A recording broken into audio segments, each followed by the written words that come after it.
Welcome to the Occult Rejects. This episode, I got a very, very exciting guest, somebody I was very much looking forward to having on, and they had really good, Ike Baker suggested them, so that said enough. So very happy to get them on. But before we introduce Colin, let me introduce the other rejects on the show. We got Judith the Loon, just in case people don't know who she is. She's fairly new. I did have experiences with her in the OTO, and she was like, one of my best friends while I was there. So wanted to get her on the show, and here she is. So Judith, what is up? Hi, I'm the Loon. You could catch me on the Loon on my channel on YouTube. Right now I'm on YouTube, and you can catch me on X as the Loon as well. Awesome. Thank you so much for joining us, Judith. And Eros, what is going on? How are you? I'm doing good, Nick. I hope everyone's doing well. You can find me on YouTube at Eros Up, and you can find me on X at Eros to Ethos. Thank you. I appreciate you joining, Eros. Very nice to see you. And we got my man, the Headless Giant. What is going on, sir? I think again. So, you can find me at the Headless Giant on Twitter and on Instagram and on YouTube. And I do shows with Nick here. We do 777 yesterday, where we go over the Kabbalah of Aleister Crowley. And I've got Headless's Magical Mailbag tomorrow, where you can send me your esoteric / occult / strange experiences, even dreams, at the Headless Giant Podcast at gmail.com. And we will read those on the show, as well as bringing symbols of our own. So we talk about symbols, ancient motifs, and everything else. And I've also got Alchemy Mondays with Eros right there. And I just recently got done making my first batch of extractions using DMSO. So if you've ever been curious about DMSO, whether or not it's good for extractions, go follow my Alchemy Monday show. And also the trilogues with Ethan Indigo, if he's coming back. That's right, yeah. On Sunday. That's right, yes. And we possibly might have Ethan Indigo joining us. He was here earlier, and it seems like, I guess, his connections are having a problem. Hopefully he'll be back. But for the guest, we got Colin Conkwright. He is a writer, entrepreneur, Freemason, and esoteric researcher, investigating ancient and modern mystical experiences, philosophies, and theological principles in an effort to develop a coherent universalist approach to divine reality, with an emphasis on the experiential foundations of religious worldviews. He grew up researching at the ARE Edgar Cayce Center in Virginia Beach and collecting and analyzing firsthand accounts of anomalous phenomena. Colin has lectured at Masonic lodges and symposiums, serving briefly as a LEO to his mother lodge in Virginia Beach, and is the host of the YouTube channel American Esoteric, where he studies the Western esoteric tradition and the source texts of the world religions. Again, very excited to get him on. I'm sure we're going to have a great discussion. Colin, please, anything I left out or anything you want to promote, please let everybody know what's up and where they can find you. No, that summed it up. That summed it up quite well. I appreciate you, sir. Yeah. Awesome. So I guess, how I normally ask all my guests on this type of stuff, and since you have nothing else to say, I guess we'll get straight to it. What got you into the esoteric? Yeah, so I kind of, I always had a sense that reality was more than, our society had led us to believe. Always had a very intense imagination and so forth. I have some early memories, like when I first heard about, lucid dreaming. I asked for a lucid dream, and that night had my first lucid dream.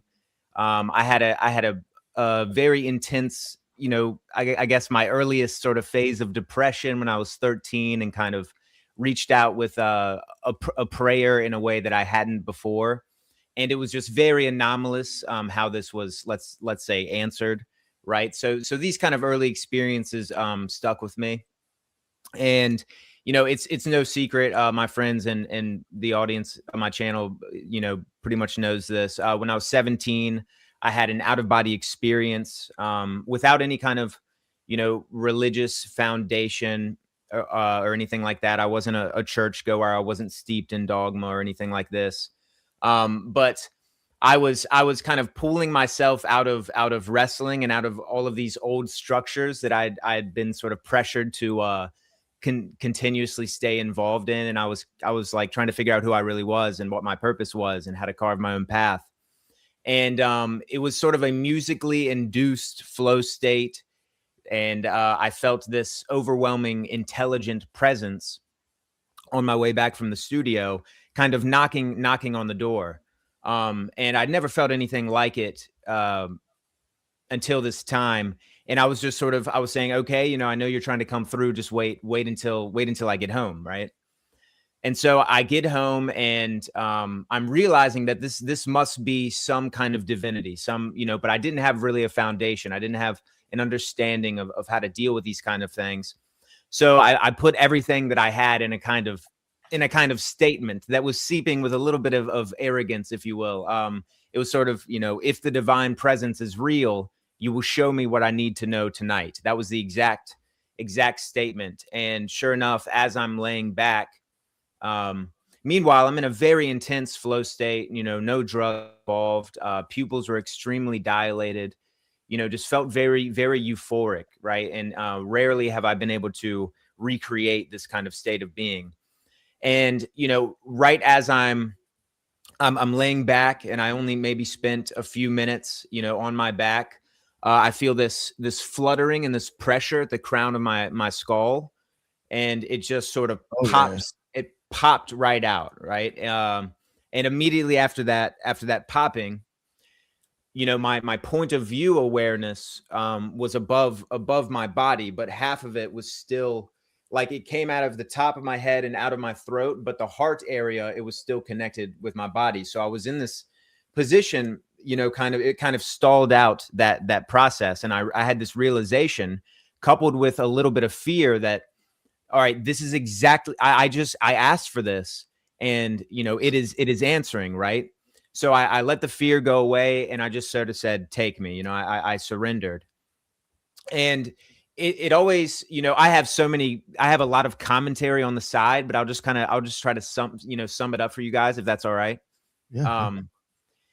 But in this heart space, it was like when it left the heart space, that was when I was thrust into a totally different plane.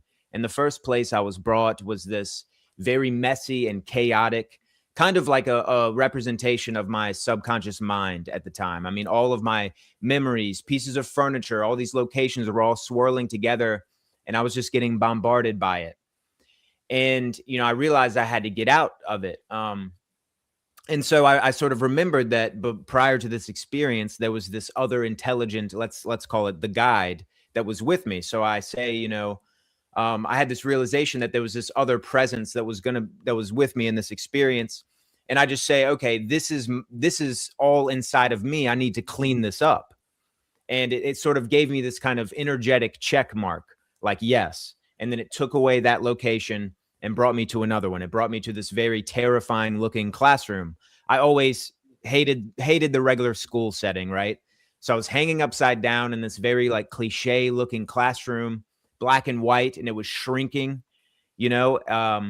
and since I had to realize something in this last location in order to move on, I had a sense that, I probably had to do the same thing here. And I realized, all right, I'm not supposed to go to college, and it filled me with peace, and it took the setting away. Whether or not I was going to go to college was a big issue in my life at the time, right? So then it brought me to a very serene and like a definitely new location that kind of had an existence of its own. It felt like, and it was purely peaceful. I was sitting on a bank beside this lake or a river or a moving body of water, and it was pitch black, but I could see everything. And, if I focused on any minute detail, I could zoom in intensely into the smallest little detail of this place, but it was simultaneously pitch black. So there was something clearly different about this. All the colors, all of our regular colors that we know and love are represented totally differently in this place. Blue is not blue here. It's a different kind of blue. I know this sounds kind of nonsensical to some, but I've had experiences like that where the colors, I can't explain it. It's different than what's here. It's almost like looking at it like a thermal camera color. It's fucking weird. It's not yeah. There definitely seems to be, And meanwhile, I had no idea that other people had experienced these kinds of things at this time. But of course, you can imagine afterwards learning all of these things, you know, I'm like, wow, you know, this is a universal situation, right? And so across from this body of water, I'll try to sum it up here. Across from this body of water, this beautiful, magnificent, otherworldly blue light appeared in these bushes, right? And immediately when I beheld the light, I was just filled with, you know, let's just call it unconditional love, because that's exactly what it was. And my immediate thought was, I want to be closer to this light. And at the speed of thought, I was there. I had crossed the body of water, which I later learned was a very archetypal situation. I crossed this body of water. Now I was right in front of this light. And then I thought, I want to be the light. And once again, you know, at the speed of my thinking, I was this light. And then I started shooting upwards. And I was shooting upwards at this infinite rate. And the light was also expanding. And you know, it seemed like I was doing this for hours, shooting upwards, this light expanding. And there was a choir of voices chanting along with me, I am the light. I am the light. I am the light. Like 10,000 times, 10,000 voices, just obliterating me with the same statement. I am the light. And then kind of at the peak of this experience, I sort of come out and over something. I'm still this light. And now I'm in this sort of velvety black void. Felt very peaceful though. It felt like home, you know? And I was sort of led to pose a question, because I had some sense that I was still like an earthbound, you know, entity, like all of my, you know, what my name was, where I lived, like who my parents were, all of those little details were gone, you know, but I had some kind of inkling that this was, I had sort of asked for this, right? And, you know, baked into what had just happened were a lot of answers, you know, of course. But I posed the question to my guide, you know, if this is what we truly are, you know, how did it ever? And I sort of left that statement like ... How did it ever, you know, how did we ever fall, if you will, right? How the fuck did I end up here, right? Yeah. So what And the so fuck? Explain that to me, please. And as soon as I asked the question, it took the It light ended, away. right? Yeah, you thought itself and it well- was over, probably. Well, it took the light away, and then I started falling. And I was falling and falling and falling, you know, faster and faster. And I had this tiny little realization that the falling might never end. And that created a teeny little, like a little sense of fear. But as soon as I bought into the fear, it amplified. It amplified like exponentially, to the point where, you know, it was just pure screeching black terror that, like, if we were to feel in the physical body, we would just, it would just kill us immediately, you know? No one wants to arrive in this level of terror. And, you know, this is where it got a little crazy. Sort of, I was sensing that there was like this place that I was falling toward, and I heard this blood curdling laughter, you know, as if, like, I don't buy into the sort of Satan is an actual singular entity or anything like that, but as if, you know, Satan himself was laughing at the bottom of this place. That was what I heard. And, you know, so I asked the guide, like, okay, you've answered my question. You've shown me what I need to know. Like, I'm ready to go back. And it immediately, without hesitation, filled me with peace, took that fear away. And I got this sense that I was being moved somewhere else. And it was sort of like, you know, it sort of told me like, but one more thing, you know, you're not ready to go back yet. One more thing. And it showed me one side of my face. A light shined on one side of my face. And it was the most monstrous creature, the worst possible version of myself that I could ever become. And when I first looked at it, it was like if I ever actually encountered this person, who, by the way, lives inside of me, it is an aspect of me, the only thing I could think of would be to like destroy it immediately. And then the light shifted to the other side of my face. It was, you know, the most compassionate, most transcendent and harmonious version of myself, the true embodied self that I could become. And obviously, I think the message is pretty clear with that. And then I got this sense, that experience was taken away.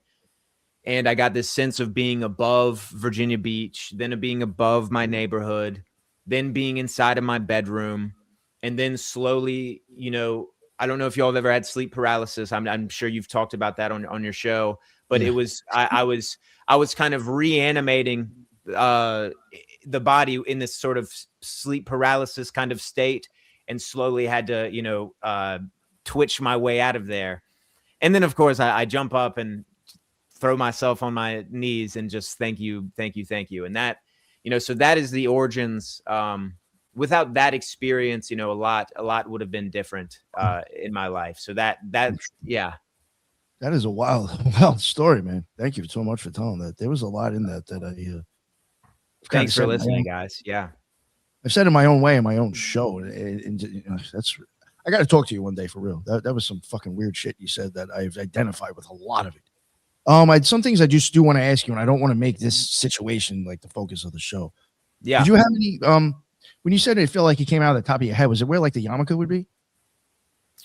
Kind of like in the like right here, like in the back when you felt like you said it was. I would say so. If anything, it was like the peak, like the yeah, exactly. My head. Yeah. Did you have any physical feelings in your body prior to that, or anything going on? Yes. And I mean, language always fails these kind of things, but you can sort of, induce a kind of simulacrum of this feeling through meditation or pneumaturgy, which is sort of what I've been kind of formally practicing. But it was like a fluttering. It was like there was an energetic current. Yes, there was this energetic current, inside of there, but it wasn't physicalized. Like it was sort of the animating factor, right? And it was definitely, as soon as there was a lot of pressure right here, and as soon as it popped out of there, it was this very audible, like, jarring departure of this kind of, the awareness. And by the way, the visual, you'll hear it in near-death experiences, and this is, I experience this as well. The visual POV, it's like 360 degrees. It's sort of, you have this general awareness, sort of spherical awareness, but you can focus on a singular point in that awareness, right? So that very, very bizarre, and like kind of swirl around like a camera, like kind of like just, it's very weird. Yeah, right? It's like untranslatable to the physical experience, but there it sort of feels very natural. Yeah, that is wild, dude. Did you ever once see an eclipse at all in these visions or anything that you saw prior to? I haven't seen one in a vision. I have seen a full solar eclipse, like in person, though. Oh no, I meant like meditating or like with your eyes closed during this type of shit. I always do. That's what I was just asking. Every time I have that experience, always the same visuals over and over and over again. Always. I've had, I don't know if this addresses exactly your question, but in meditation, there's been this internal light source that kind of blinks, and it's bluish for me. So I've had that a few times. Oh, there was another thing too that I thought was interesting when you talked about the blue light, like that I even I visualized stuff like that during my experience. And it's like, I've noticed through other people's experiences, even Crowley, there's always like a blue light showing up in one of their fucking experiences.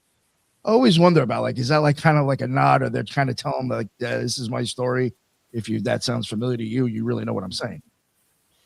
Well, yeah, it seems like, there's some people describe a white light, some people describe a golden or a blue light. It's a mystery to me as to what the different colors represent. Right? Am I doing it right? Did I do it wrong? I will say, though, I think there seemed to have been some kind of personal touch there. I mean, blue was like my favorite color, sort of thing. Yes. But I doubt that had anything to do with it. Yeah, I mean, this might have nothing to do with it at all. But I mean, blue is sort of the throat, the area of the throat, and that was activating. That was a part of the transformation I was going through with music, with vocalization, with like really long, intense flow states and conversation. So it's like, honestly, through that activation of the throat area was kind of what induced the state of being that led to the experience. So there might be some association there, sort of speculating. Way to look at it. I like that. That's a nice way to look at that. I might think about that. All right, man. So after that, wow. So I guess like what got you into doing like I guess what you're doing now? I know another thing is you're also big into ancient philosophy. Was that something that you started off with like when you kind of got into this stuff, or was that something you found later on that you fell in love with? Yeah, so after that experience, there were like I met a lot. I had a lot of new friendships. A whole new world was opening up to me. I was exposed to different non-canonical biblical texts. Different Freemasons like Manly P. Hall and their sort of very broad secret teachings, comparative works, and whatnot. And it just opened me up to that there's a whole other world out here, and it's somehow kind of now it started feeling familiar, right? And then there was, a lot of bizarre synchronicities, a host of other different sort of anomalous and phenomenal experiences. 2 years or so after that, I had my first UFO experiences, the classical orb phenomena, which, I encounter one or two of these kind of every year. Sort of thing, but there was a period where it was very intense. So all of these experiences were kind of happening parallel to my diving into like the source texts of ancient philosophy. I had this inclination to go straight to the sources, buying the works of Plato and looking into the different Neoplatonists, looking into the apocryphal writers. Iamblichus, for instance, as soon as I picked him up, he dragged me by the heart into his work, and a big connection there. And then I started expanding out, trying to collect reports from like the early North American explorers and what they had to say about the Native American religions. So always trying to search for the earliest sources available, and then meanwhile having these kind of experiences that were spontaneous, and just trying to keep up my own sort of practice. And, I was expanding my sort of friend circle with a lot of different people that also were deep into this research. Right. So after about 10 years of reading and writing and, developing in this kind of space, I knew it was sort of like one on one with my purpose and my mission, if you will. But I didn't really have a vessel to I didn't have an outlet. So I was just writing to the abyss, just writing for myself, just writing to develop the skill. So I'd amassed, tons of research and tons of notes and tons of writing. And, I started American Esoteric to kind of finally bring that and set it on the table and just start sharing, just finally get started with this other path instead of kind of the classical kind of 9-to-5, careerist route that never really resonated with me. So I hope that addresses that. Yeah. No, thank you. Did you ever, get a little personal. Did you ever like after this experience, did ceremonial magic ever like come into mind, or did you ever get into stuff like that? Not really. No, that I would say the magical department I've never really tapped into. I would say here or there I've dabbled, but yeah. I generally think that we already live in a reality that is magical, and that these effects are already occurring, right? So if someone might practice magic for a manifestation, or to induce a lucid dream, or pick whatever sort of thing you're trying to do, these things can already happen naturally. I get that for some folks they might not, and they might want to have more of an intentional kind of attraction there, which does work.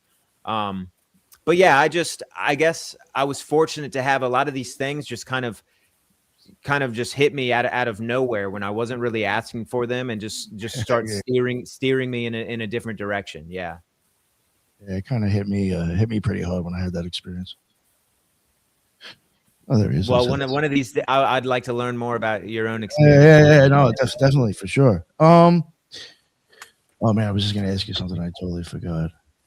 All right. Oh, so like your Edgar Casey experience. Oh, did anybody else have any questions before I keep going? I was just going to ask that question about the Edgar Casey experience. Well, I guess maybe before moving on to that, you mentioned a guide. I guess how did you know it was a guide? What did that feel like for you? Yeah, it was as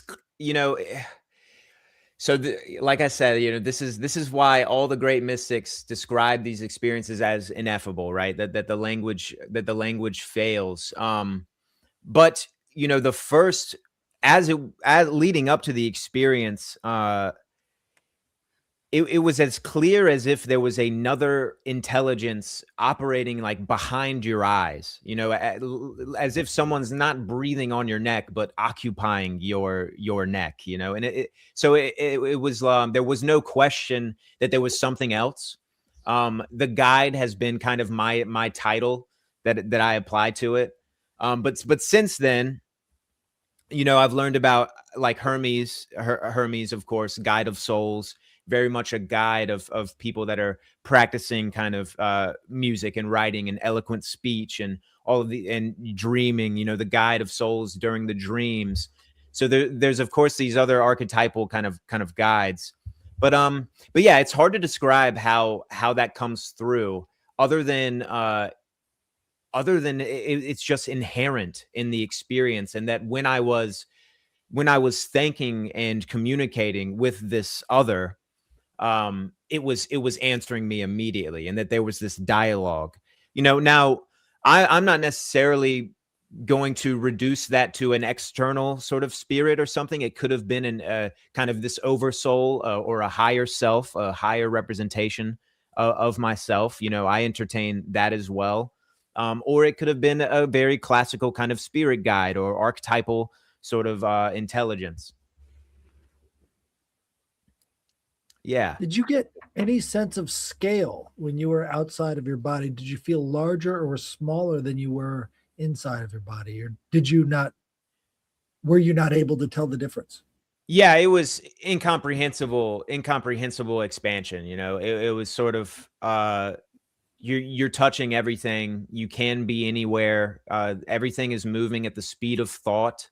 Everything is given back to you as soon as you formulated a complete kind of thought. The response is immediate. The movement is immediate.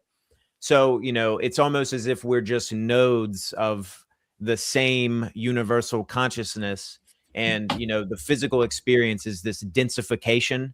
This illusionary kind of densification where we can have the experience of being limited in this one, location. And we have to talk to each other, at a distance and everything else. But this is kind of it's more so of a construct. Whereas in base reality, it's just all a unified field. So, that was very much kind of communicated through the experience. That's wild. Yeah. Hey, there's so much commonalities.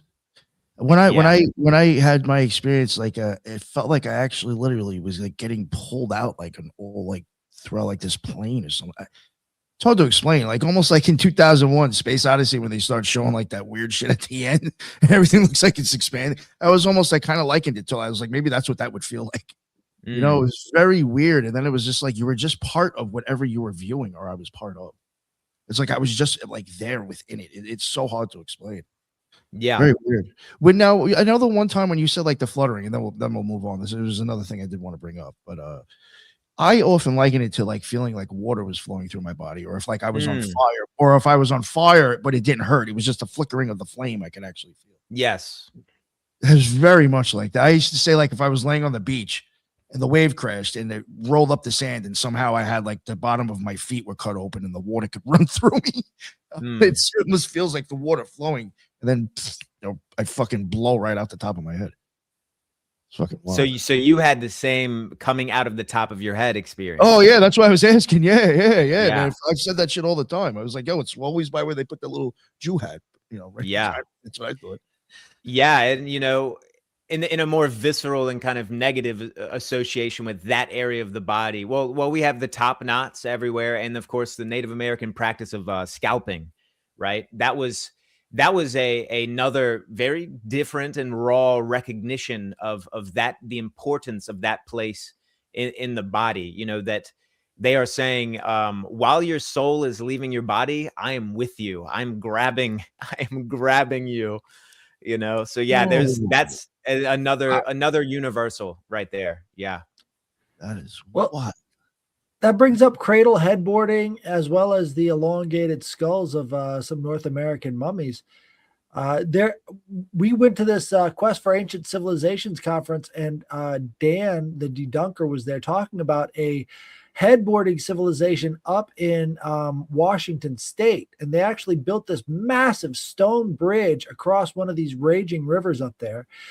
And it was strange because this area that had this bridge was specifically mined out for that rock to be used in the construction of the city that was nearby. And it's just like, how are all of these things lined up? Well, it turns out it was a Freemasonic company that was doing all of the construction work there, and they were actually involved with finding out about the native civilizations and using sacred geometry to put the rocks back together inside of this town. And it's like, these things are not coincidences. There has to be some sort of a linkage between this sort of out-of-body headboarding civilization and what the subsequent mystery schools are doing to sort of maybe make themselves a part of it or hide it or something. Yeah, the elongated head situation is very mysterious. I've wondered about that because of my experience. I always started thinking, like, what's up with the fucking, like, even like the cone heads? Everyone was like, yo, like, that's weird. I don't know. Yeah, well, you know how Terrence McKenna used to say, if y'all listen to him, he's like that there comes that moment where you realize, something terrible happened. Something terrible happened in the past, right? That sort of led to this kind of, let's just say the fall, the idea that we can forget what we really are, and I tend to I entertain this, that it must be something physical. And like the Monroe Institute, they talk about when people are getting out of the body, there's this clicking, there's this popping. Like, yes, that's the same situation. It's like so it's almost like there's a physical mechanism within the brain itself, a physiological switch that you can activate, and it boom, you're gone, you're out.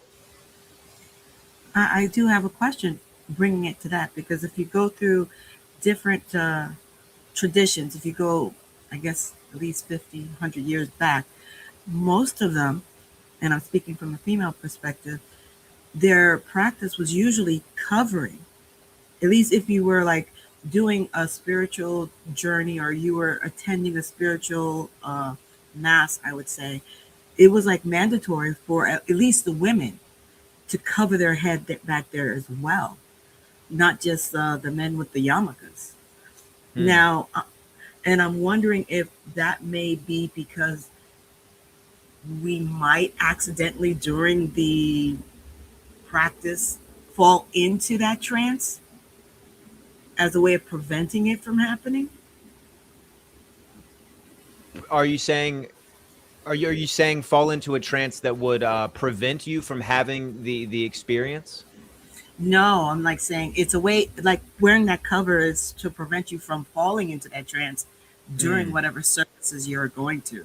Because I grew up Catholic, and when I was growing up, we didn't have to do it. But I remember my grandmother said, "Oh yes, when you had to go to church, you had to wear at least a little veil over your head in that aspect." And as I looked at other traditions, I've noticed that they had that tradition specifically for women. I'm not sure why. And I'm wondering if that's why they had that, because they never say why you had to do that. They just said it was the role. Yeah, I think we're touching on a mystery that represents itself across cultures and across civilizations. And it seems to imply that this is this very special location. It's like, I believe I'm correct in saying that the crown chakra is above the head, right? It's not that, it's the one chakra that doesn't, that is above the head, right? And if you if you practice, like I'm formalizing my own practice, I call pneumaturgy, and you get into the meditative state, you get your breath balanced until it becomes automatic, and you visualize and sense deeply into these different areas of your body. And once you practice it and develop it, one of the strangest locations is this top of the head. And you can almost imagine like sort of this area above your head being sort of massaged, warmly massaged. And that will create a lot of sensations and kind of this low grade fluttering right on the top of the head. So I think that the covering of the head and all of its different forms is a recognition that this is possibly the gateway, the passage of the soul. Oh, that's interesting. Thank you, sir. Maybe start thinking about a few other things. I don't want to get into it. Keep dragging this out, but hey man, I got plenty of time. That's wild. So yeah, I guess does anybody have any questions before we move on to the Edgar Casey? Since we wanted to talk to him about that. Guys are good. Judith, you got anything else? All right. So yeah, I guess how did you end up over there? Yeah, I have a lot of family in Virginia Beach, so it was just sort of like a second home. But the Edgar Casey Center and the library there, it's like invisible to the locals that don't have like sort of the eyes to see it. Like everyone just they drive past it. Maybe it's like a cult. We're not really sure. I mean, I know people who've lived in Virginia Beach their entire lives, right there on the ocean front, and they haven't given this huge building just an inkling of a thought, whereas people from far out of town, see it as this very important and exotic location. So, I mean, it came to me as soon as it should have, during the time in my life where I kind of needed it. I needed to be able to talk to other people who have had similar experiences. And most of the time when I go to Edgar Casey, I'll end up just, synchronistically having a discussion with someone that has like an answer to my question. It's like a well-known thing to the people who frequent the library, that there's like a library angel. And if you go in there looking for a particular book, you're just going to find it. And I mean, when I was researching Atlantis, I just walked into the library. I was brought to this whole little section, on Atlantis, found the book, right there that I needed to. So there's a lot of this stuff there. And it's like, Edgar Casey was yesterday. Like he just passed, that's yesterday. Edgar Casey lives closer to us than Jesus lived to most of the people who created the church. Right.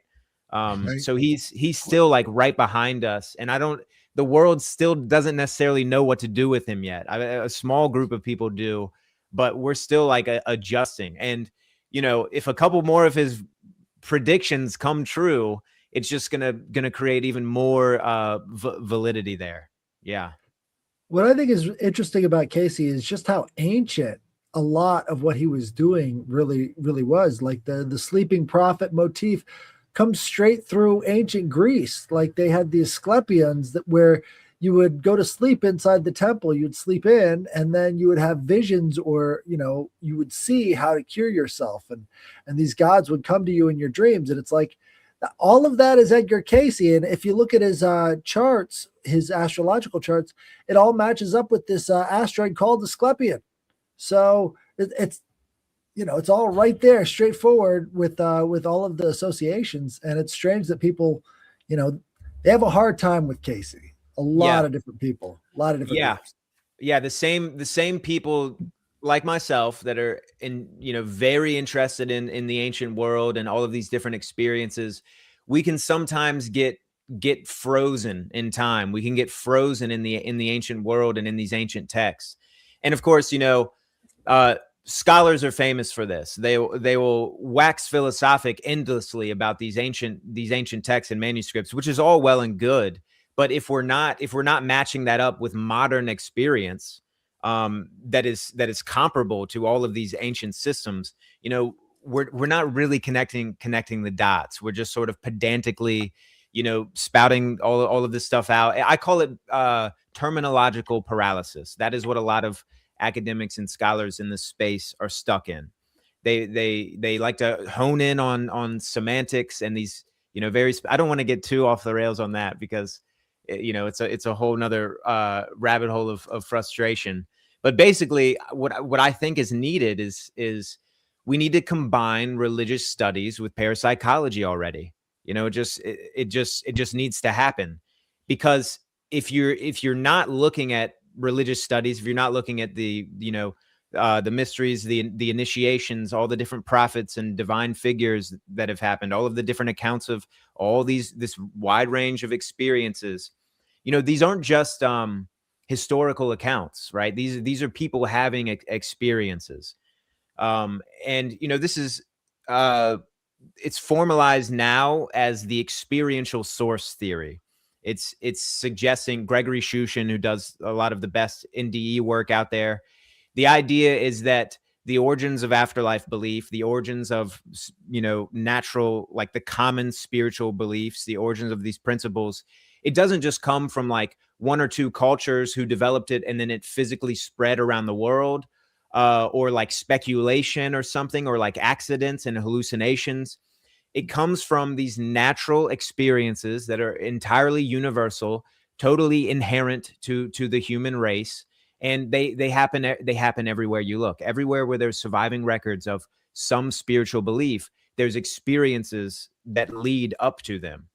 Right. So, I think it's easy for people studying this stuff who don't have a good understanding of those experiences and maybe lack the experiences themselves. It's easy to write off those experiences and to just shrug it all away, and to start discussing this in this very like terminological thing where, we can't talk about Greek shamanism because, the Greeks weren't shamans in the sense of a Siberian shaman. And it's like, okay, yeah, I get that. But all of those things are low stakes, right? Whereas the experiential source theory, kind of the more universalist take, which is where my work is right now, we're discussing these high stakes beliefs, right? Like whether or not Jesus was really born of a virgin, or, pick your dogma and pick your religious dogma.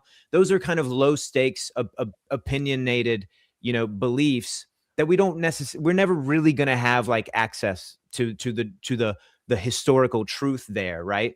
But the soul surviving physical death, that is as high of a stakes as it could get. That is a high stakes religious belief that is across cultures. And it has its foundation in experiences of the soul surviving physical death. We don't just, believe it because it's this hopeful thing to believe in. It's because people have been leaving their bodies forever, right? And that's why, John Smith can arrive on the shores of Chesapeake in the 1600s and figure out that the Powhatans also believed in a first principle deity, a hierarchy of gods, ghosts and spirits, and the immortality of the soul, right? And then he says, well, they don't just believe this willy-nilly. Two guys, even as recent as the last year, had near-death experiences, and they saw all of these things, and then they came back and informed their tribe about them. This is happening everywhere you look. It's happening across, ancient China, obviously in ancient Greece, obviously where all the records that actually survive. But yeah, we need to start, which is my contention, we need to start looking at religious studies from this more universalist and experiential standpoint to really make sense of it. Right. If you take away the form of the different experiences and just stick to the methodology, you see the same thing happening again and again and again, but everybody gets stuck on the form instead of the actual experience. And it's like, well, how do we get around people not understanding that these are highly associative events? Like this is supposed to draw deeply from your own culture and your own experience. That's what's being shown to you through yourself, right? How does one actually, navigate that water? It's pretty perilous, I mean, how would you tell somebody that and then expect not to get hit afterwards? Yeah, yeah. It seems like there are individuals that, for whatever reason, are inherently more likely to have these experiences. We kind of will never really know exactly why, uh, uh, but but I think there's a lot of cultures, not necessarily modern cultures, where these things were just these things were very natural. It wasn't like, can it be proven or not? You just simply had a shaman nearby, and when you had like a very bizarre lucid dream or something, or a prophetic dream that came true, when you had a spontaneous out of body experience, some kind of phenomena like this, you went to this master that was in your local culture that had some degree of the answers.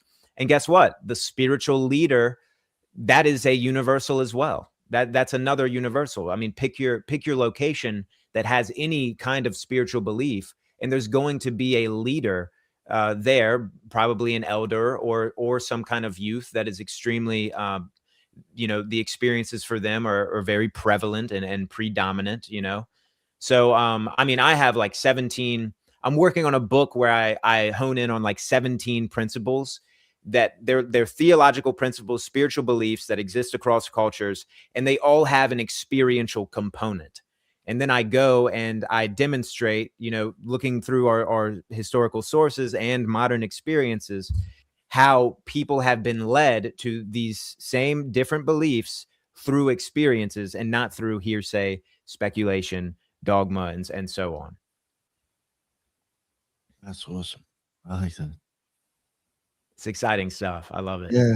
You mentioned Gregory Shushan. I had him on once. I should actually get him on again. That guy was awesome. Oh, Yeah. really? Yeah, for NDEs. Yeah. I like to cover that because I really do think that there's a lot of commonalities between that shamanism and like magical experiences. Some sort of connection.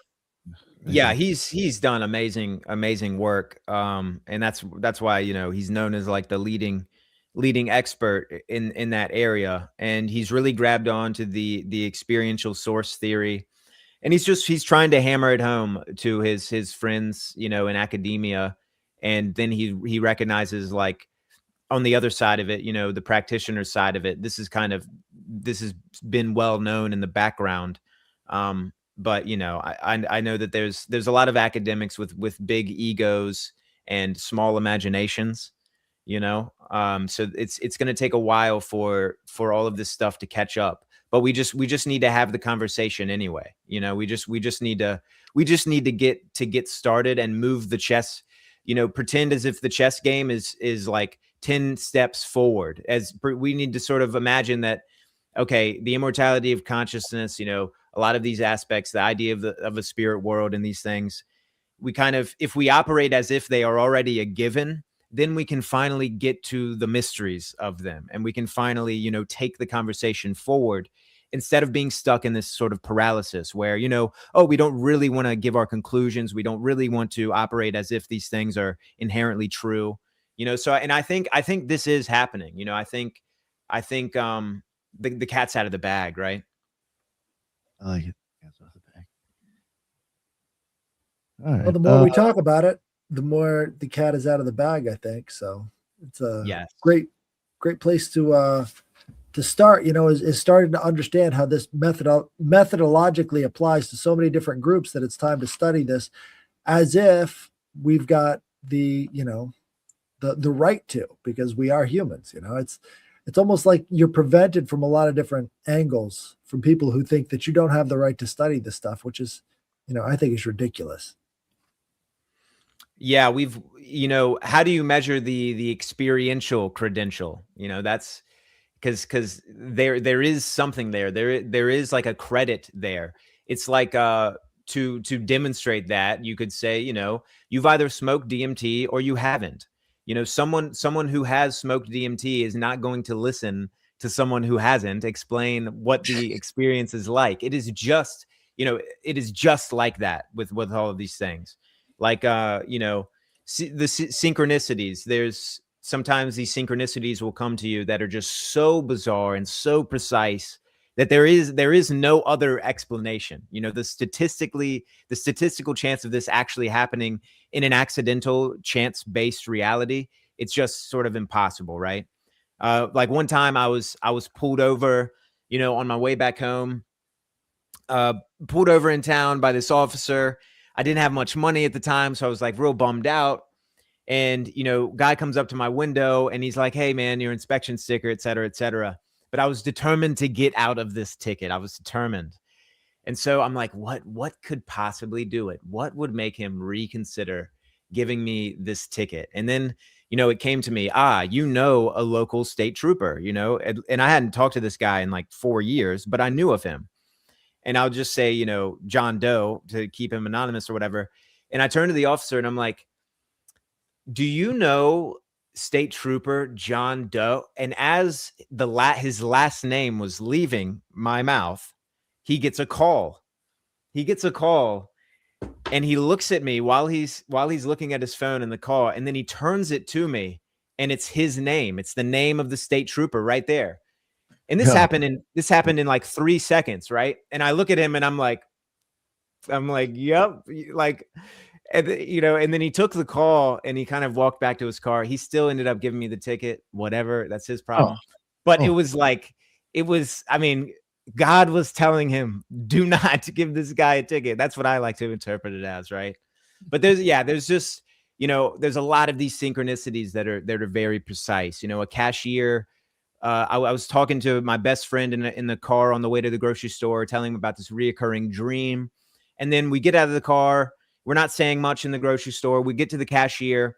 We don't even like greet the cashier yet. We didn't even have time to get, small talk. How are you doing? And he looks directly at me and he says, "If you're having reoccurring dreams of being back in a classroom, it means there's something back there, that there's a lesson you haven't learned." And I just look at my friend and we're just sort of flabbergasted, So, these are the kind of experiences that sort of, providence, right? Providence, fate, destiny. This is a sort of universal belief across different spiritual traditions. And it's a belief because people have these experiences that confirm them. Did anybody have any more questions about the Edgar Casey thing before I start asking stuff? I actually do. I'm unfamiliar with Edgar Casey. I know he had a lot of predictions, and you did mention earlier UFOs, and I'm wondering, did he have any predictions about UFOs or aliens or anything of the sort, since he had predictions of Atlantis?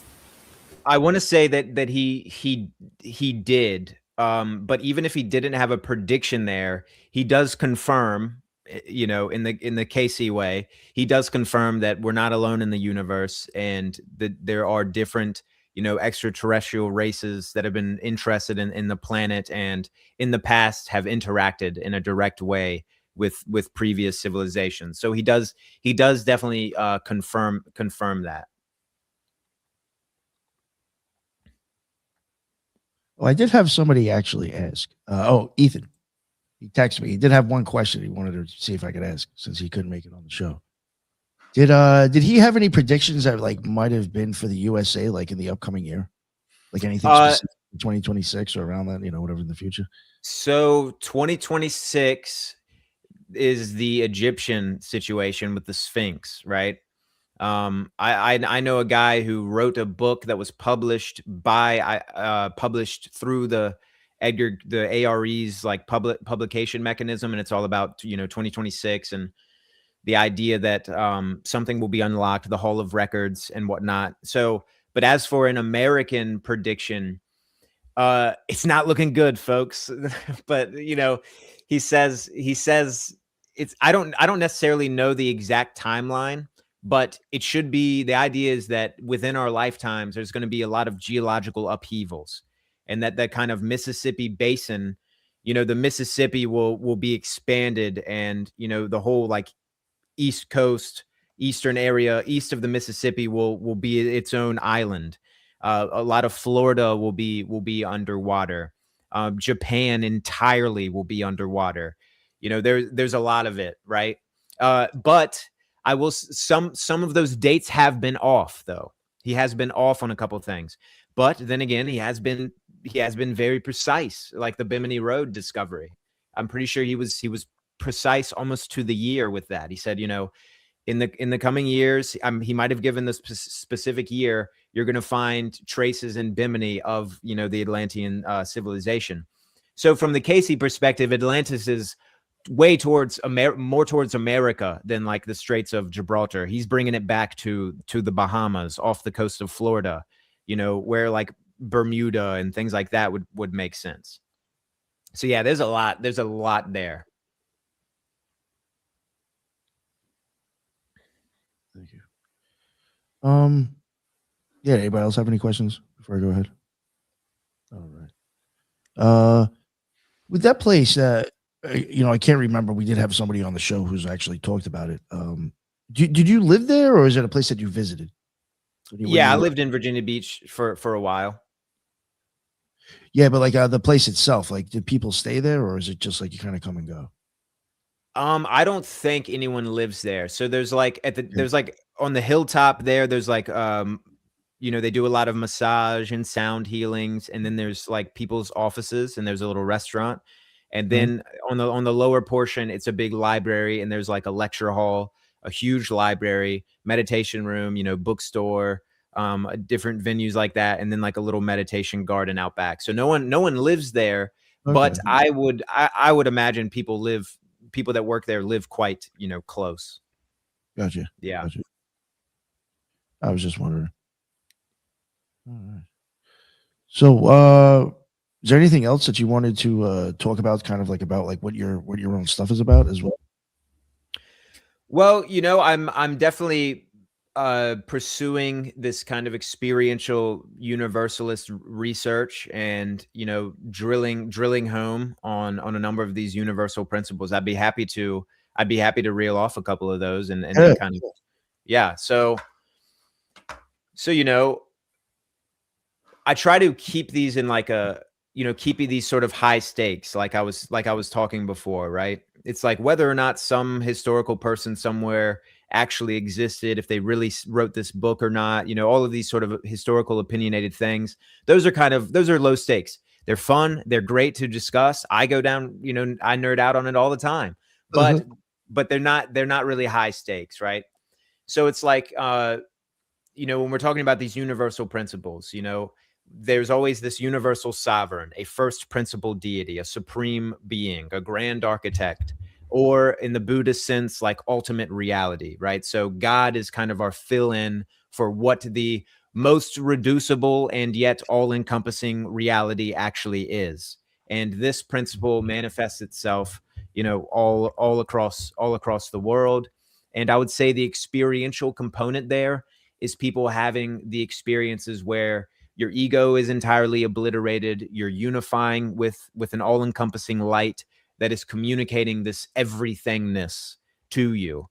And that's why I think that a lot of mystics bring back this first principle understanding, and then they associate it with ineffability, because that ineffability, the unspeakable nature of God and this experience, is due to them having experiences where, you know, language fails to explain them, right? So, you know, there's the first principle with that experiential component. Now we have the idea of the soul, the immortality of the soul, generally that consciousness will survive physical death. Of course, we've already covered the experiential component there, the idea of out-of-body experiences, mystical experience, NDEs, and so forth. Then we get into the divine hierarchy, the idea that there is kind of a stemming off from this first principle, there are subsidiary deputized intelligences that exist in kind of a hierarchy of power, right? You know, the early mystical Christians had their taxonomies of angels, their angelic ranks and hierarchies. Of course, the Neoplatonists, you know, Iamblichus discussed the different entities and light phenomena that would show up, and he started classifying them in their different, you know, these guys will appear like this, This will be sensed, more so through a dream. And then he started ranking them and so forth. But of course, in indigenous cultures, you also had kind of this hierarchy of beings, the hierarchy of spirits. Sometimes they were broken up into families, into genealogies.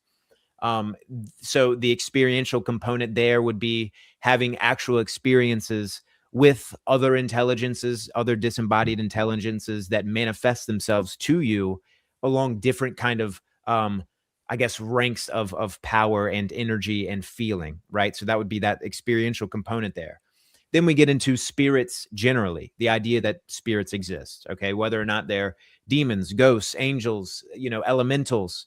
Of course, the experiential component, kind of obvious here, is encountering apparitions, right? Encountering even in your dreams, other beings that look different that you've never seen before in your physical waking reality. So that would be that experiential component that would help confirm the belief in spirits. And of course, a lot of magic is predicated on having a relationship or a correspondence with a spirit that is going to help you perform something, maybe help you heal, and so forth, right? And then you can have subcategories breaking down from the spirits, like the guardian spirit, the guardian angel, right? This particular type of spirits. Socrates had his tutelary daimon that always told him what not to do, and he drank his potion that led to his death. And he said it was a good thing because his daimon had not told him not to do it, right? So people describe like involuntary seizure. So the idea of doing something involuntarily that might have saved your life or gotten you out of a tricky situation, or led to a very positive situation. You don't know why you went to a place, but something was telling you to go there. That's the experiential component. Then we have generally like morality. Where is a spiritual tradition worth studying that doesn't have a common morality, at its foundations? The experiential component is quite obvious there. I think it's very natural to have a sense of goodness and to feel positivity inside of yourself and see what it's like to give it to others and to act with compassion. That's kind of ingrained in morality itself, is that the experiences confirm the reason why this stuff is important. And then, of course, if you're a terrible person and you fall off a cliff, like, this ancient Greek, Thespesius, I believe, he fell off this precipice. He was this sort of hedonist, didn't care about anything, always gambling and spending his money, right? And then he fell off this rock, hit his head, and died. And he awoke on his funeral, bench a few days later, and he was a totally changed man. So he brought morality into his life from a near-death experience, you see? So there's experiential component there as well. Providence and fate, destiny, fortune. We've already covered that, with synchronicity being the experiential component. These things go on and on. The magic, all the different magical systems. Well, people developed these in different cultures because they would experience, seemingly or legitimately, the effects of their magical beliefs and their magical rituals, right? Altering the weather, all these different things. Finally the shaman gets it to rain. It must be real, right? So there's always those experiential components. And then we have rituals, ceremonies, the mysteries, the initiatory rites. Of course, there's the experiential component of not only going through these things in the symbolic and, kind of dramatic ceremonial fashion, but, these mysteries at some time or another were actually able to convey a mystical experience. Whether or not they sometimes use psychedelics, they probably did, but I lean more towards the side of that these were entirely natural. And as Strabo's very long passage description of the mysteries, he talks about how music and chants and literature and masks, and he talks about all these different components that would create this like layers of emotional, charged emotion that would lead up into this experience, right? So thus, ritual ceremonies become important because they can lead to these experiences and they're kind of grounded there. Then we have prayer, kind of obvious, sacrifices and offerings. You wouldn't continually make offerings to a spirit or for a particular purpose if at one point or another it wasn't answered, and it wasn't answered in this kind of concrete way that the society could really grab onto and believe in, right? There's always a post-death reconciliation, a judgment or a karmic continuity, the idea that the account will be settled, like what you do in life will have an effect in the next world. And of course, the experiential component there is people leaving their bodies and having a very hellish experience and being warned, hey, you hurt a lot of people, there's going to be consequences to your actions. Now, I don't believe in, some sort of eternal hellfire or anything like that. I think that's pretty silly, and we could get into that for quite a long time. But the idea of there being terrifying astral experiences is pretty grounded across the world, right? Just like there being very euphoric and profoundly positive experience as well. Reincarnation, there's experiential components to this also. There's, as Ian Stevenson, the great researcher on reincarnation, he was going around to these indigenous cultures, and they would have birthmarks, and some of them would be able to describe, this birthmark is a kind of linked back to a different lifetime where I was killed in this area. Or I know a girl who had this memory of a spear being run through her back, and she's always had back problems in this area, right? So you have this sort of memory or experiential, somewhat abstract component there, but I think some cultures seem to be able to retain those memories better. And we've all seen those, like, local ABC reporting on the 5-year-old kid who took his mother to like the grave, the grave that has his body that he lived in before he incarnated in the present incarnation. The famous case of the Simona twins, right? This Italian family, this mother, she had a daughter. The daughter tragically died when she was like 5 years old. The mother goes through this profound period of grief, and she starts having reoccurring dreams where she hears her daughter and sees her daughter coming through and saying, "Mom, you need to try to conceive. I will come back," right? And the husband's, I believe, deceased sister also started appearing in this dream. Hey, we're coming back. Don't be so sad, or else you're going to prevent this from happening. Try to conceive, et cetera, et cetera. And then, of course, they do conceive. And in the dreams, they said, we're going to manifest as twins, and your daughter is going to come back. And sure enough, months go by. All of a sudden, she realizes she's pregnant, and she's like, oh my gosh, is this actually happening?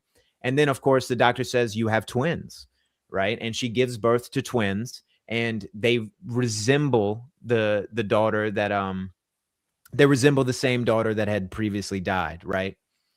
So that's a profound case that points to reincarnation not just being a speculation, not just being a sort of opinion, but it has these experiential components as well.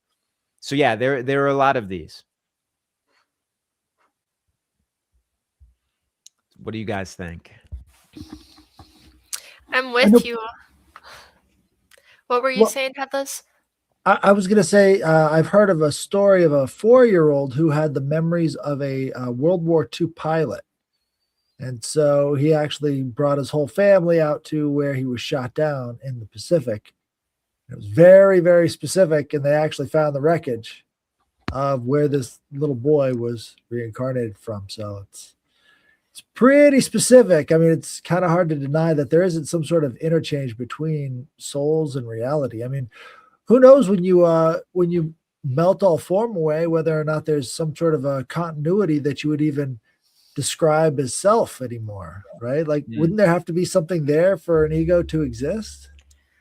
I think the memory, there's some part of the memory that does stay with the soul and is associated with the moon. But there's this book, I think, that medical doctors are psychiatrist. I don't remember. It was like children who remember past lives. And there's so many accounts of them just like remembering things in such great detail, and then like it's true to history. And so it is pretty interesting. Yeah. I would be so pissed to start over. Yeah, well, this opens up a you know, a whole nother area of discussion, right? Like I personally think reincarnation is kind of a misnomer. Not that the experience of like linearly, okay, so you die in 2025 and then your opportunity to reincarnate is only after that. I think what really is going on is that the present moment is really the only moment, right? We only live in the now. And so the idea of having this linear, past life, like we can only connect with our past lives that we lived here. Well, really, if we can connect with any other life, I don't think there's that limitation. There's that linear limitation. If we do live in this kind of consciousness is flooded over everything and time is an illusion, then everything is happening simultaneously. And so that means all of the different incarnations that your oversoul has ever had are all happening right now, right? And we just might be able to connect with some over here and some over there.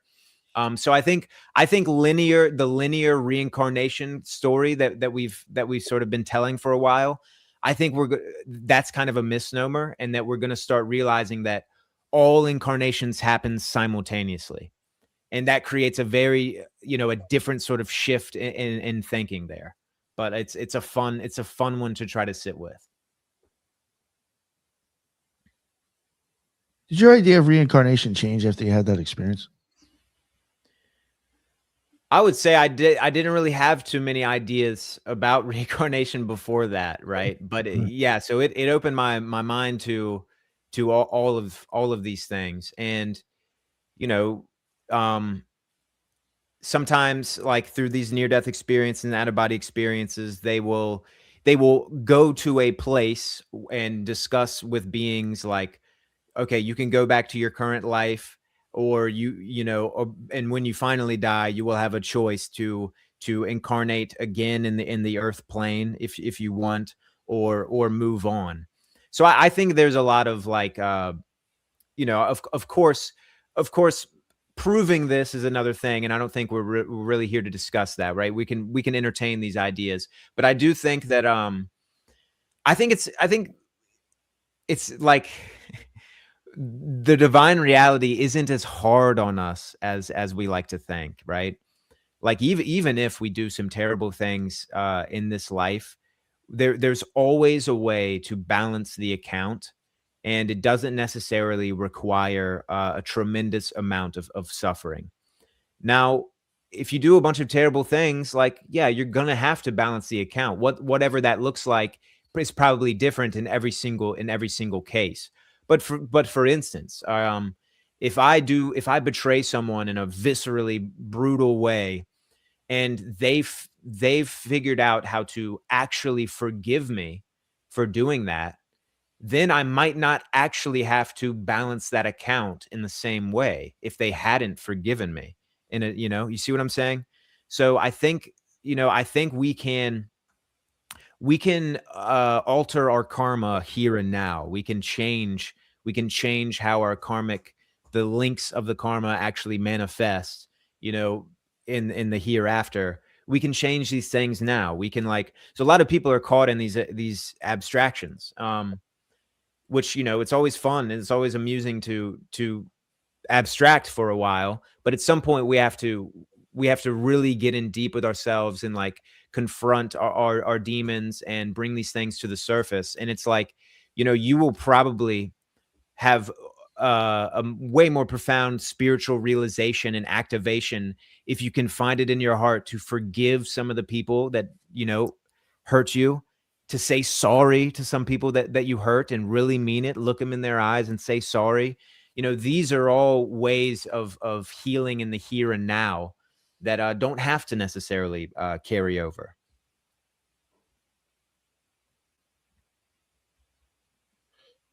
Yeah, my idea of reincarnation changed kind of drastically, or my idea of life after death after I had like similar experience of yours.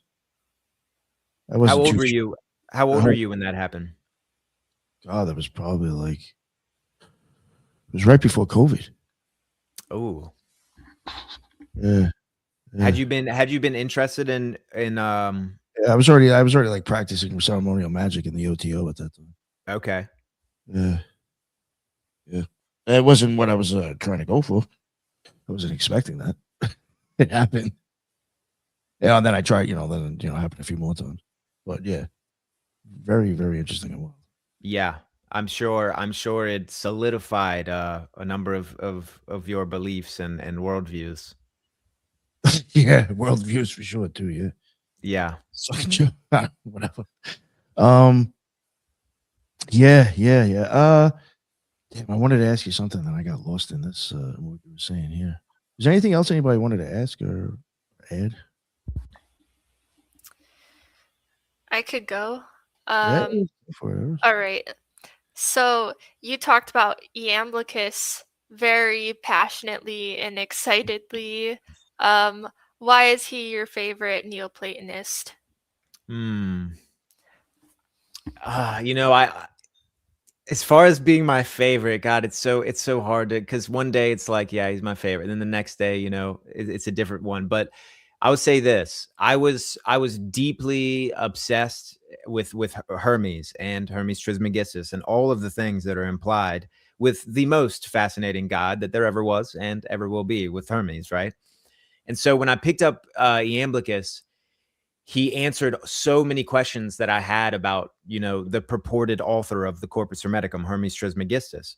So Iamblichus says all of the Egyptian priests attributed their own writings to Hermes in this kind of, they're sort of attributing the Hermes consciousness as the kind of archetype that was coming through them. And that answered so many questions that I had about Hermes, but Iamblichus touches on so many different parts. He refers to he seems to have access to a uh rich tradition of experiences and ritual practices and what happens during these ritual practices and what happens in these kind of, you know, these temple settings that is not necessarily for public consumption or public knowledge, right? So he gets into actual, luminous manifestations, and what these different beings are and that they can come through during your dreams. He describes what happens in the hypnagogic states, falling into sleep, and the hypnopompic kind of states, coming out of sleep. And I've had experiences of hearing like loud voices, like right when I'm waking up, as if they're in the same room. And that's kind of a clairaudient hypnopompic phenomena. And Iamblichus discusses this, right? So when you have someone as far back as almost 2,000 years ago, kind of discussing these experiences at a master level, uh, you just got to sit there and be like, wow, he had access to a lot of profound wisdom about this other aspect of reality. And he demonstrates it time and time again. And he was kind of like he put Porphyry in his place in this exchange in the letter to Anibo. So yeah, he rocked me, and I couldn't get enough of him. And he wrote the life of Pythagoras, uh De Anima, so he's got a lot of other profound works out there. But I find him to be a very trustworthy voice back in the ancient world, because he's not afraid to discuss the details of these experiences, and he discusses them to the point where he's had them himself, because there's elements, there's things that happen, like for instance in the hypnagogic state, like as you're going to sleep. It's sort of like the technique is kind of like, as you're going to sleep, watch, like try to bring a little bit of your awareness into that place that you're coming to as you are sleeping. And if you do that continuously, profound things can happen. And he describes some of these things. So yeah, so much to say about Iamblichus. Thank you for asking. What's yours, Eros? My favorite, I mean, probably Plotinus. That's Yeah. Nice. All right, you Headless. You into any of them or no? I think you're. I gotta go Yambl. I gotta go Yambl too. And he's definitely my favorite. So I like Iamblichus. I just wish he would have written more. Don't we all? Don't we all? I have to look into that. I don't know much about him. I don't, actually. Yeah. Nice. Yeah, another one is Synesius of Cyrene.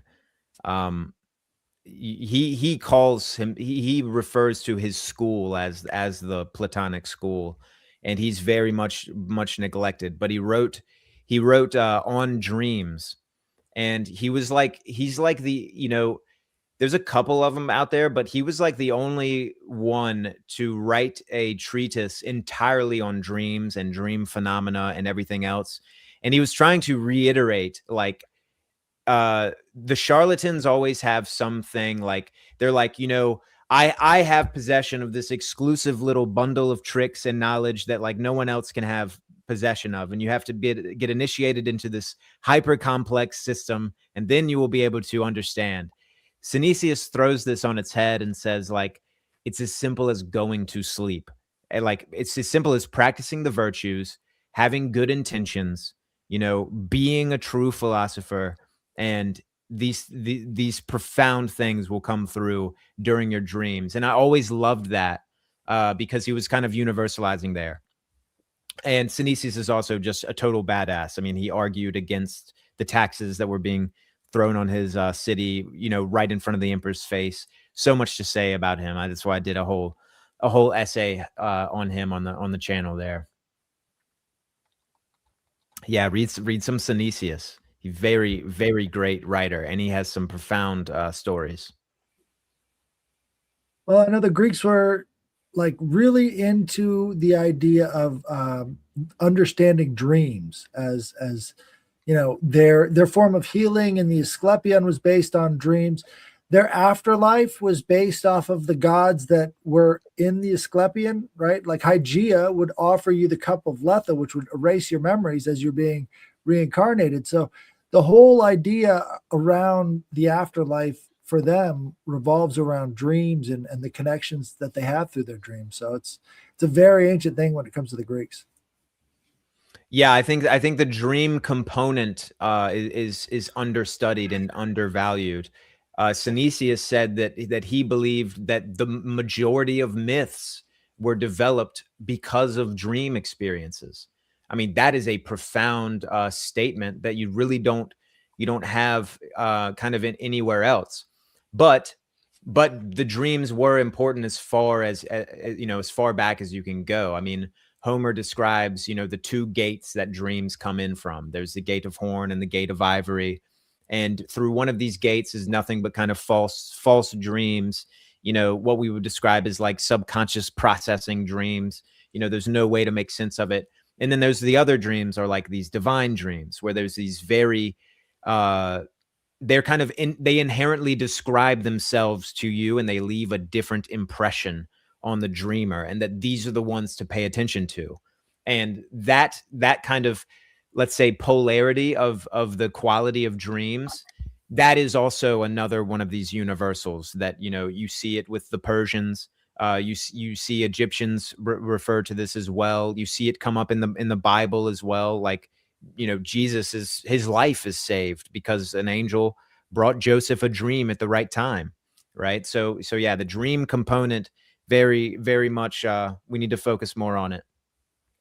I got this book right here. It's called The Dream Giants of the Pygmies, right? So it's about how these pygmy people would have these dreams of the dream giants, and those dream giants would be like a national spirit for them that would guide them and tell them where to go, where to put their fields, pretty much micromanaging their lives from their sleep, right? And so these dream giants would also come through the form of their ancestors and ancestral dreams as well. And the anthropologist that was down there studying the pygmies actually started having dreams of these dream giants as well, and relating those dreams to the tribe just by Mm. proxy, having a religious experience, which is really interesting. Yes. Yeah, there's a fascinating account in the 1800s on the island of Naxos, the Greek island of Naxos, in the town Koronos. And it was a bunch of these 13-year-old girls were having these reoccurring dreams, all in the same little town. They were having these reoccurring dreams of the Virgin Mary or some kind of goddess figure coming through during the dream and saying, hey, go to this specific hill and start digging. There's icons of me in this hill that you need to rescue and that you need to save. And this happened for a while until people really started digging. And, the church sent some guy in there to kind of like put a stop to it. And he starts having the dreams, just like you said, right? He starts having the dreams and he starts digging, right? He picks up a shovel. And then, of course, they find these icons, and they built a whole, I believe they built a church around them where the icons are still stored till this day. And Orthodox Christians do a procession, kind of in homage to this situation. And so, and this happened through different generations. People, young women, dreaming about these icons that were buried during this iconoclastic period and actually recovering them. So that's the kind of like all phenomena in a shared reality overlap. We like to separate, and everything's separate, but all phenomena overlap. All of spiritual reality is overlapping at all times. So you can have a lucid dream and a synchronicity and a prophetic experience, all kind of at once.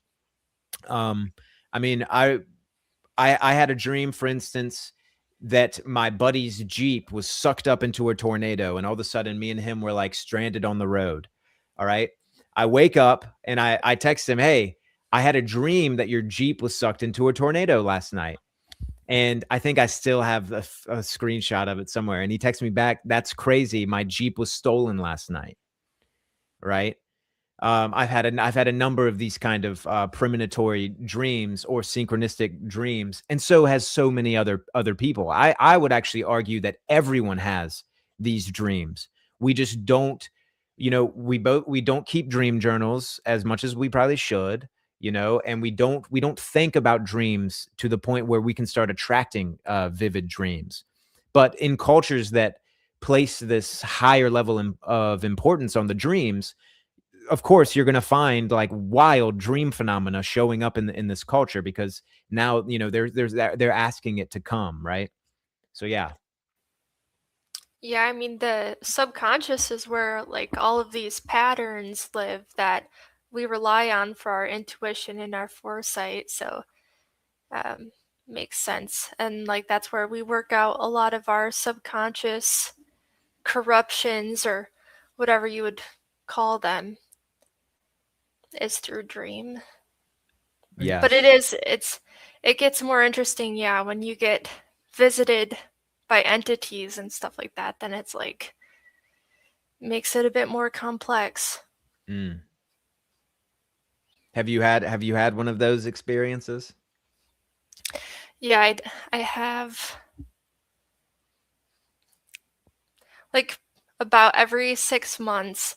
I would say it's very mercurial because I usually have like a monkey dream first, and then I'll have a dream the next night that's kind of like I see it as like a entity testing my spiritual constitution. Hmm. Yeah. So the monkey it's every time the monkey comes, there's always this other thing that happens after that. Yeah. For Interesting. example, you spoke about seeing like half of your face evil, like corrupted. I definitely had an experience like that, like following that pattern where like I had the monkey dream, and then I had a dream the next night where I had like this evil twin with me everywhere. Hmm. Very demonic type of thing. But yeah, there's like a lot of illusions in the dream. It's like you're always trying to make sense of your reality, and it's throwing new things at you, and it's kind of interesting, and it definitely feels like a different entity. Mhm. Yeah, and the lucid dream space too is another one of these things, and it can get it can put you in a very bizarre headspace when you start having a lot of lucid dreams. I just recently had like the longest one I've ever had, and I was like minutes inside of it, and I just started trying to experiment with things. I mean, one lucid dream, I was so locked in the dream that I was like, all right, I need to try to like induce an out of body experience out of the dream body. And like I was able to generate some kind of similar experience, and I was shooting upward, and then I popped back in the bedroom body, you know? And I've also had a lucid dream where I was totally lucid in the dream, but I had forgotten who the sleeper was. And that was just a very weird place to be in. And yeah, and sometimes when you wake up from these, you know, in reality, you bring over some of the essence of the dream, and you know, like I've brought in songs from dream. I heard a song in some dream coffee shop that I woke up, I started humming it, and then I recorded it, and then I was able to like, all right, this musical thing was entirely, I heard it entirely from a dream, you know. So there's, yeah, it's a whole nother realm, um, or layers and layers and layers of all of these different realms. And then we get into shared dreams, the idea that people can actually share a dream space together, come back to their bodies, and then have the same report of the same dream. You know, I think that's pretty rare, but it has happened, and there has been some fascinating cases there. I have had a lucid dream a couple times. Usually they're pretty positive, you know, it's pretty fun to be able to, you know, fly around through flowers or whatever you want to do. But I would say, yeah, during these other dream experiences too, it is very lucid, and I am making active decisions in the dream. So it's like, you know, I'm half controlling it, but I'm half not. Yeah. Know? Right. Yeah, so all of these phenomena point to an extraordinarily more interesting reality than we have been led to believe, and I think this is part of our, you know, the paradigm is shifting. The paradigm is shifting very very rapidly. I think the UFO situation is playing into this as well. You know, people being more comfortable talking about their experiences. Dogmatic religion seems to be on its way out and in its kind of death throes. Geopolitics is showing us how ridiculously tyrannical, you know, governments are, and how they have none of our interests in mind, no matter what the illusory sides you think you're on or whatever. So all of these things are playing out, and it's, you know, it's like all of our demons are going to have to come to the surface and get sorted out until we can be ushered into this sort of golden age that everybody wants, right? It's going to be a time of chaos and turmoil prior to that, and we have to live that out individually as well. So it's like, we're not just gonna, you know, walk into the golden age with flower petals and trumpets and everything else. Like, we're gonna have to sort our individual stuff out, and it's all gonna get sorted out on the world stage. So like I always say, whatever happens, it won't be boring. It's a shit show already. Yeah. Wild times. Reality TV, for real. Yeah. Leave it to Providence. Yeah. Did anybody have anything else before we wrap it up? Or like at an hour and a half now? I wrap it up. Yeah. All right. Yeah. Colin, that was amazing. That was really good stuff, especially your experiences and shit. Wow. Definitely have to get you back on one day and maybe talk about some other stuff as well. Seems like you got Yeah, plenty we can talk about. I'd love to. Appreciate it, Yeah. man. Even maybe more Platonism or Neoplatonism, something like that. Oh yeah. But, yeah. Before we wrap it up, I'll let everybody promote their own stuff one more time as we end it. Judith, the loon, what is going on? It's the Loon, and you could catch me on YouTube under the channel The Loon and on X as The Loon as well. It's Colin. It was a pleasure. You opened up a lot of questions on a lot of things for me. Good. I appreciate that. Pleasure to meet you through this space. Awesome. Thank you. Yeah, thank you for joining, Judith. Appreciate it. And Arrows, what is up, Arrows? Hello. Yeah, thank you, Colin. You were so open about your experiences, and I feel like not everybody is always very open about their experiences.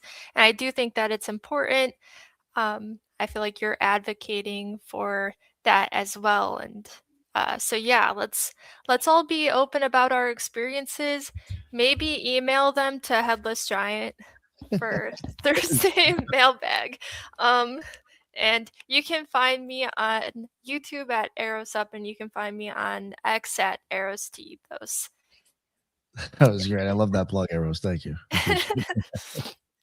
Headless Giant, my man. Thank you. Yeah, just email them over there at headlessgiantpodcast@gmail.com, and we will read those. So I want to hear about your crazy, weird experiences, and it'll be a good time. I love talking about this stuff. You know, it's right in my wheelhouse. I love talking about Edgar Casey, afterlife experiences, out of body experiences. It's good stuff. We usually talk about that kind of stuff on the Trialogue, so check that out as well. It's on Sundays, 10:30 Central, and they've been really good lately. So check out the next one. Thank you. Oh, thank you, sir. Yes, definitely go check out all those shows, even the Trilogues. Definitely check that out. Got Ethan in that as well. And Colin, please let everybody know where they can find anything you want to promote. Yeah, so American Esoteric on YouTube. Got a lot of essays up there. Gonna be working on there a lot in the future. You will see much more. You can find my Substack as well, where I do some writings. I feel like I'm just getting started, in this space, meeting a lot of new people, and I love collecting other people's experiences as well. So yeah, just getting started. I'm a writer. I will be writing for as long as I'm able to do it. And yeah, man, I appreciate you bringing me out, and it was good to meet you all. Oh, hell yeah. No, it was great. You helped me feel like I wasn't so crazy with some of the things I thought and experiences I had. You're not crazy. You're not crazy. I was like, nobody ever hears. I know that was pretty on point with some of the stuff you said. So thank you. Great. Yeah. And I mean, I was sort of like given the signal, it's time to talk about your experiences. Like, don't worry about that anymore.